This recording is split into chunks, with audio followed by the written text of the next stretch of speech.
इस दौर का सबसे बड़ा शिर्क वतन परस्ती है। उलमाए किराम इसको नहीं पहचान पाए, इसको पहचाना है तो अल्लामा इकबाल ने पहचाना है। इन ताजा खुदाओं में बड़ा सबसे वतन है, जो पैरहन इसका है वो मजहब का कफन है। ये वतन परस्ती शिर्क, इस दौर का सबसे बड़ा शिर्क नेशनलिज्म। ये सारी स्टेट्स बनी असबियत के नाम पर थी, लेकिन एक स्टेट ऐसी है कि जो बनी ही ला इलाहा इल्लल्लाह मुहम्मद रसूलुल्लाह के नाम पर थी, यानी कि पाक सरजमीन।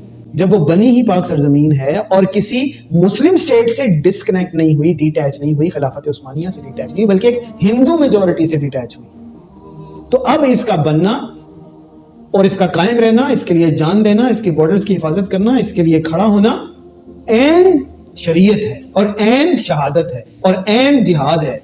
लिहाजा यही वो स्टेट है कि जिससे अल्लाह ताला काम लेगा इस सारे इख्तलाफ और डिटैचमेंट को खत्म करने का।